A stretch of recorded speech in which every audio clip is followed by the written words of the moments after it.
So welcome back. This is the platform of SP smart hybrid competitive schooling system. बच्चे, आज हम लोग class 12th biology का chapter number 10 application of biotechnology उसका part 2 discuss करेंगे, जिसमें हम एनसीईआरटी का पैराग्राफ नंबर 4 लेंगे। ठीक है, तो फर्स्ट पार्ट में हम लोगों ने 3 पैराग्राफ डिस्कस किए थे, कम्प्लीटली जो बेस्ड थे किसके, principle and processes of biotechnology. Right, तो हमने उन पैराग्राफ में देखा था कि क्या क्या एप्लीकेशन है बायोटेक्नोलॉजी की, कहाँ कहाँ हम बायोटेक्नोलॉजी का मेजॉरिटी में यूज़ करते हैं, लाइक हेल्थ में यूज़ करते हैं, है ना, और हम लोग एग्रीकल्चर में यूज़ करते हैं बायोटेक्नोलॉजी का। ठीक है, और आज हम लोग देखेंगे कि अगर हमें यील्ड को इंक्रीज़ करना है ना, एब्रप्टली अगर यील्ड इंक्रीज़ करना है तो उसको हम ग्रीन रेवोल्यूशन बोलते हैं। मैं एक जनरली बता रहा हूँ ग्रीन रेवोल्यूशन क्या होता है, आज की क्लास में हम लोग डिस्कस करेंगे। ये 10th चैप्टर का पार्ट 2 है और इसमें हम लोग ग्रीन रेवोल्यूशन देखेंगे। सबसे पहले आपके सामने स्क्रीन पे क्वेश्चन है, उसका आंसर करो आप। Why biotechnology induce in the field of agriculture, हमने बायोटेक्नोलॉजी को एग्रीकल्चर में क्यों इंट्रोड्यूस किया, पहला। And why we need to increase food production, हमें क्या ज़रूरत पड़ गई फूड प्रोडक्शन की। ठीक है, सोल्यूशन है बच्चे इसका कि population increase day by day, हम लोग वर्ल्ड नंबर 1 हो चुके हैं पॉपुलेशन में, but peace of land remain same, हमारे पास जो लैंड है वो आज भी उतनी ही है जितनी 50 साल पहले थी। ठीक है, तो कहने का मतलब है कि उस छोटे से पीस ऑफ लैंड में हम इतनी पॉपुलेशन के लिए फूड की रिक्वायरमेंट कैसे पूरी कर सकते हैं।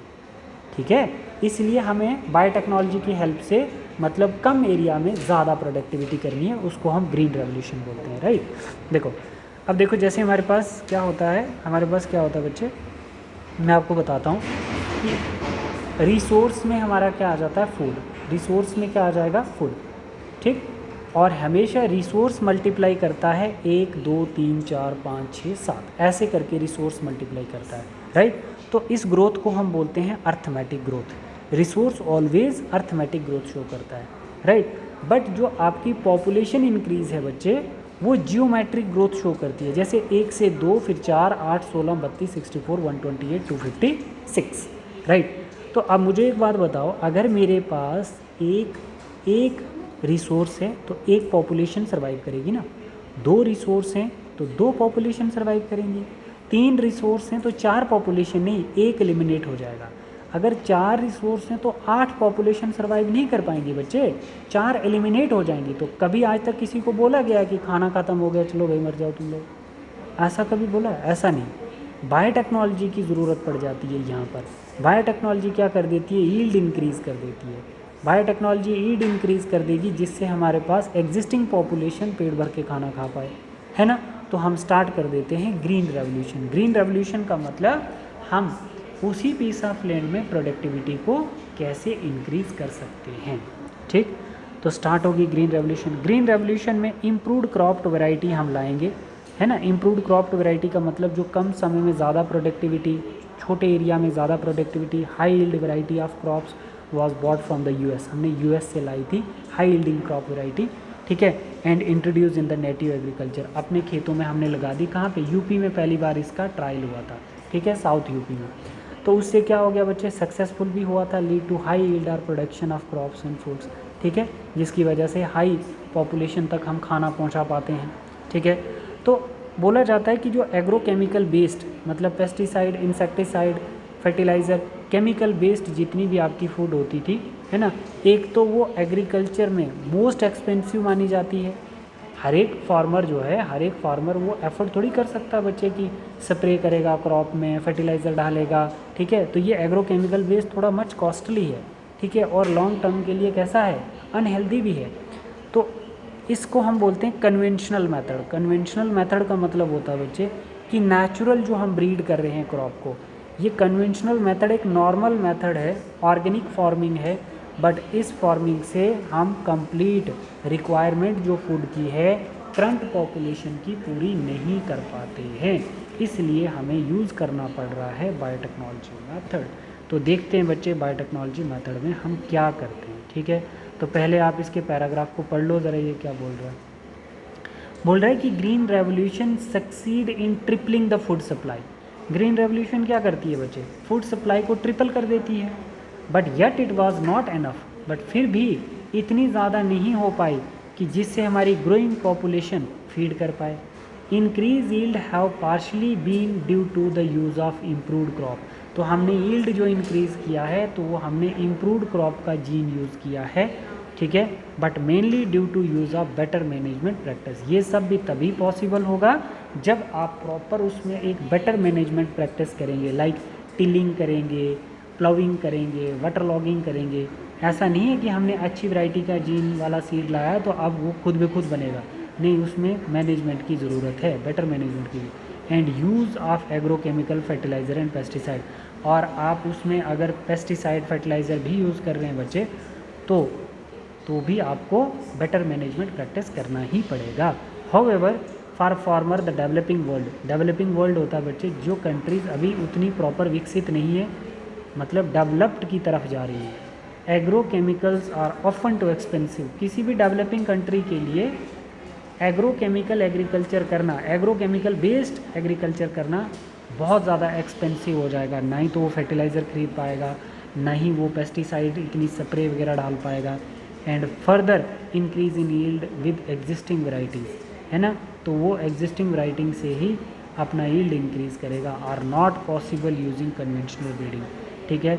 तो आप बोलोगे कि हम एक कन्वेंशनल नॉर्मल ब्रीडिंग से ही इस बहुत सारी पॉपुलेशन का पेट भर लोगे, ऐसा पॉसिबल नहीं होगा। हमें क्या करना पड़ेगा, कोई एक और टेक्निक्स देखनी पड़ेगी, ठीक है। और हमारे पास एक और टेक्निक आ जाती है, दैट इज़ टिश्यू कल्चर, ठीक है बच्चे। तो अब हमने ये सब देख लिया, फिर भी इससे कुछ नहीं हुआ बच्चे, है ना। एक तो हार्मफुल थी और दूसरा इस टेक्निक से क्या नहीं हो पा रहा था, मेजॉरिटी हमें मतलब हाई यील्ड नहीं प्रोड्यूस हो पा रहा था। अब देखा कि जो ये हमारी conventional breeding technique, traditional breeding technique या कन्वेंशनल टेक्निक बोलो इसको, ये फेल हो जाती है to keep pace with the demand and provide sufficiently fast. मतलब इतना तेज़ी से न्यूट्रिएंट का ज़रूरत था, इतना ज़्यादा ज़रूरत था, जिसमें हमारी ट्रेडिशनल ब्रीडिंग टेक्निक फेल हो जाती है। And efficient system from crop improvement, है ना, क्रॉप की एफिशिएंसी को इम्प्रूव करने में ये फेल हो जाते हैं। बोलता है कि फिर आ जाती है एक another important technology, that is called tissue culture. Tissue culture got developed, ठीक है। तो टिश्यू कल्चर जैसे ही आता है बच्चे, तो टिश्यू कल्चर में क्या हो जाता है, what does tissue culture mean? It means learned by scientist in 1950 में टिश्यू कल्चर जो है साइंटिस्ट ने डिस्कवर किया है। That whole plant could be regenerate from explant. बोल रहा है कि एक कंप्लीट प्लांट हम एक्स प्लांट से बना सकते हैं। देखो मैं आपको टिश्यू कल्चर समझाता हूँ क्या है। Conventional breeding technique is not provide sufficient amount of food to this kind of growing population. Another technology comes that is known as tissue culture thanks to biotechnology, है ना, कब 1950 में। पहला स्टेप है एक्स प्लांट। एक्स प्लांट में क्या होता है बच्चे, part of plants in petri dish. मानो एक प्लांट से हम एक पार्ट कट करके एक पेट्री डिश में उसको ग्रो करवा रहे हैं, ठीक है। तो अब इस एक्स प्लांट के अंदर जो सेल है उसको हम टोटीपोटेंट सेल कहते हैं। मतलब इस एक्स प्लांट को जब हम ग्रो करवा रहे हैं तो उसी एक्स प्लांट को के अंदर हम टोटीपोटेंट सेल बोल रहे हैं। एक्स प्लांट को ही हम टोटीपोटेंट सेल बोलेंगे, ठीक है। अब इस एक्स प्लांट के अंदर एक एबिलिटी है कि ये क्या करे, डिज़र्व करता है ऑल द सेल्स। मतलब एक्स प्लांट, ये टोटीपोटेंट सेल हमने एक्स प्लांट से लिया है और ये सेल एबिलिटी रखता है कि सभी डिफरेंट टाइप के जितने भी प्लांट के अंदर सेल होते हैं वो कंप्लीट बना ले। जैसे हमारा जाइगोट होता है और कंप्लीट बॉडी के अंदर डिफरेंट टाइप के सेल बना लेता है, वैसे ही ये प्लांट के अंदर एक टोटीपोटेंट सेल होता है जिसके अंदर एक एबिलिटी होती है कि जो एक सिंगल सेल कंप्लीट प्लांट बना दे और उसके अंदर जितने डिफरेंट टाइप के सेल हों, ठीक। तो entire plant can be regenerated from explant, उसी को हम टिश्यू कल्चर बोलेंगे, राइट, ठीक है। ये प्रोसेस क्या है, टिश्यू कल्चर। बट होता कैसे है, ग्रोन अंडर स्टीराइल कंडीशन। मानो हम एक्स प्लांट को इसमें ले लेते हैं, एक स्टीराइल कंडीशन में ले लेते हैं, मतलब टेस्ट ट्यूब में ले लेते हैं, contamination free, pathogenic free, disease free. एक स्पेशल न्यूट्रिएंट मीडियम दे देंगे उसको, ठीक है, स्पेशल एक न्यूट्रिएंट मीडियम दे देंगे, लाइक कार्बन दे देंगे, तो कार्बन सोर्स मतलब सुक्रोज दे देते हैं उसको, एक न्यूट्रिएंट एक्स प्लांट को ग्रो करवा रहे हैं सुक्रोज में, ठीक। इनऑर्गेनिक साल्ट, कैल्शियम में, विटामिन डाल देते हैं, amino acid, growth regulator hormone like auxin and cytokinin. Auxin meristematic growth करवाता है, साइटोकाइनिन सेल डिवीजन करवाता है। तो कहने का मतलब है कि ये सारी चीज़ें हम उसके न्यूट्रिएंट मीडियम में डाल देंगे, किसके, एक्स प्लांट के। और एक्स प्लांट को किस में ग्रो करवा रहे हैं हम, एक पेट्री डिश में ग्रो करवा रहे हैं बच्चे। और ये एक्स प्लांट बिल्कुल अपने पेरेंट की तरह एक सेल बना देगा। देखो ज़रा कैसे, मानो जैसे ये हमारा एक प्लांट है, इसका ये पार्ट कट करके हम किस में, एक प्लेट में ले रहे हैं, ठीक है बच्चे, और उस प्लेट के अंदर हमने सॉल्यूशन सुक्रोज डाल दिया है। अब ये एक्स प्लांट ही एक्ट करता है किसकी तरह, ये एक्स प्लांट ही एक्ट करता है टोटीपोटेंट सेल की तरह, ठीक है। अब ये टोटीपोटेंट सेल माइक्रो प्रोपोगेशन करेगा which is a type of asexual reproduction, और ये टोटीपोटेंट सेल एक कंप्लीट प्लांट बना देगा, एक कंप्लीट प्लांट बना देगा बच्चे। देखो ये कंप्लीट प्लांट जो बिल्कुल आइडेंटिकल है किसकी तरह, पेरेंट की तरह आइडेंटिकल है, ठीक है। तो ये पेरेंट की तरह बिल्कुल सेम प्लांट बन रहे हैं, इनको हम सोमा क्लोन बोलते हैं। मतलब वो प्लांट्स जो बिल्कुल पेरेंट की तरह बन रहे हैं उनको सोमा क्लोन, सोमा क्लोन मतलब identical to the parent cell. ये बात समझ में आई बच्चे, ठीक है। तो देखो अब इसका हम रीड कर लेते हैं, इसको रीड कर लेते हैं। बोल रहा है कि